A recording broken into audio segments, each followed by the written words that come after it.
भारत एक बहुत ही प्राचीन देश है। इसकी सभ्यता और संस्कृति आपके अनुमान से भी ज्यादा पुरानी है। प्राचीन समय में भारत बहुत विशाल था। जैसा आज ही है वैसा पहले नहीं था। भारत ईरान से लेकर इंडोनेशिया तक फैला हुआ था, पर समय के साथ साथ और कई कारणों से ये अलग अलग हिस्सों में बट गया और अलग अलग देशों में विभाजित हो गया। आज हम आपको उन देशों के बारे में बताएंगे जो कभी भारत का हिस्सा हुआ करते थे। तो आइए हम बताते हैं आपको भारत से अलग हुए देशों के बारे में। नमस्कार, मैं हूं आपकी होस्ट नीलम और आप देख रहे हैं smart trip with Neelam. Video शुरू करने से पहले हमारे चैनल को सब्सक्राइब करें ताकि आपको लेटेस्ट नोटिफिकेशंस और अपडेट मिल सके। तो आइए हम बताते हैं आपको भारत से अलग हुए देशों के बारे में।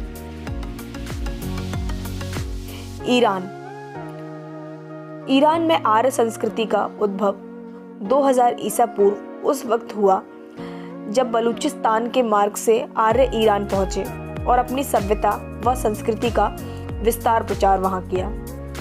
उन्हीं के नाम पर इस देश का नाम आर्याना पड़ा। 1664 ईस्वी में अरबों ने ईरान पर आक्रमण किया और उसे जीत लिया। कंबोडिया।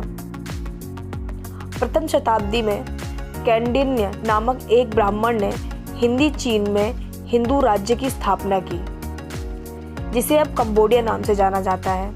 पहले ये भी भारत का हिस्सा था।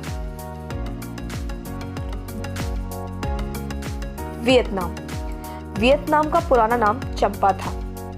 दूसरी शताब्दी में स्थापित चंपा भारतीय संस्कृति का एक केंद्र था। यहाँ के चम लोगों ने भारतीय धर्म, भाषा और संस्कृति को ग्रहण किया था।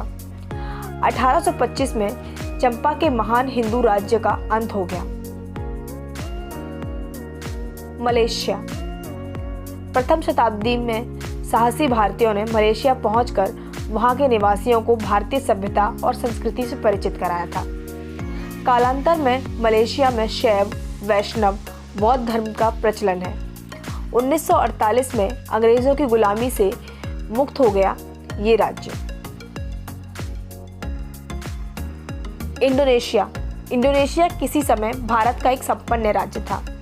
आज इंडोनेशिया के बाली द्वीप को छोड़कर सभी द्वीपों पर मुस्लिम बहुसंख्यक हैं। फिर भी यहाँ पर हिंदू देवी देवताओं को आज भी माना जाता है। आज भी परंपराओं के माध्यम से लोग उनसे जुड़े हुए हैं। रामायण का मंचन आज भी यहाँ आपको देखने के लिए मिलता है। फिलीपींस में किसी समय भारतीय संस्कृति का पूर्ण प्रभाव था। 15वीं शताब्दी में मुस्लिम आक्रमणों के कारण यहाँ पर मुस्लिम आधिपत्य हो गया। आज भी फिलीपींस में हिंदू रीति रिवाज प्रचलित हैं। अफगानिस्तान 350 ईसा पूर्व तक भारत का अंग था। 7वीं शताब्दी में इस्लाम के आगमन के बाद अफगानिस्तान धीरे धीरे राजनीतिक और सांस्कृतिक रूप से भारत से अलग हो गया। नेपाल विश्व का एकमात्र हिंदू राज्य है, जिसका एकीकरण गोरखा राजा के द्वारा 1769 में किया गया था। पूर्व में यह भारतीय राज्यों का ही अंग रहा था। भूटान। प्राचीन काल में भूटान को भद्र देश के नाम से जाना जाता था। 8 अगस्त 1949 को भारत भूटान की संधि हुई, जिससे स्वतंत्र संप्रभुता भूटान को प्राप्त हुई और भूटान की पहचान एक देश के रूप में बनी। तिब्बत। प्राचीन काल में तिब्बत का उल्लेख हमारे धर्म ग्रंथों में मिलता है। यहाँ बौद्ध धर्म का प्रचार 4वीं शताब्दी में शुरू हुआ। तिब्बत प्राचीन भारत के सांस्कृतिक प्रभाव से जुड़ा हुआ है। भारतीय शासकों की अदूरदर्शिता के कारण चीन ने 1957 में तिब्बत पर कब्जा कर लिया।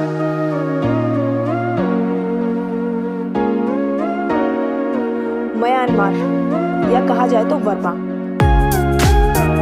अराकान की अनुश्रुतियों के अनुसार यहाँ का प्रथम राजा वाराणसी का एक राजकुमार था। 1852 में अंग्रेजों का बर्मा पर अधिकार हो गया। 1937 में भारत से इसे अलग कर दिया गया। पाकिस्तान। 15 अगस्त सन 1947 से पहले पाकिस्तान भारत का हिस्सा था। के बंटवारे के बाद बहुत से हिंदू मंदिर तोड़ दिए गए और जो बचे हैं आज भी उनकी हालत बहुत जर्जर है और पाकिस्तान भारत से अलग हुए काफी समय हो चुका है। बांग्लादेश भी 15 अगस्त 1947 तक भारत का अंग था। देश विभाजन के बाद इसे पूर्वी पाकिस्तान का रूप मिला। 1971 की लड़ाई में ये पाकिस्तान से अलग हो गया और एक नए देश बांग्लादेश के रूप में उभरा। प्राचीन भारत बहुत संपन्न था। दूर दूर से लोग हमारी संस्कृति को सीखने आया करते थे। यहाँ के नालंदा और तक्षशिला जैसे ज्ञान के भंडार हमारे देश में थे। जब दुनिया अपना नाम तक नहीं जानती थी तो हमारे ऋषि मुनि गहरे अनुसंधान किया करते थे। आर्यभट्ट और पतंजलि जैसे महर्षि इसी भूमि पर हुए हैं, जिन्होंने शून्य से लेकर योग तक का आविष्कार किया है, जिसका लोहा दुनिया आज भी मानती है। तो भारत इन सभी देशों को छोड़ने के बाद आज भी अपनी संस्कृति और अपनी सभ्यता को लेकर एक अलग पहचान बना है। जिस तरह से भारत चल रहा है, हो सकता है आगे जाके भारत फिर विकसित हो। अगर आपने हमारा वीडियो पसंद आया हो तो इसे लाइक करें, शेयर करें, साथ ही साथ चैनल को सब्सक्राइब करें और दबाएं बेल आइकन ताकि आपको लेटेस्ट नोटिफिकेशन और अपडेट मिल सके। तो मिलेंगे एक नई वीडियो के साथ। तब तक के लिए नमस्कार। घर पे रहिए, सुरक्षित रहिए।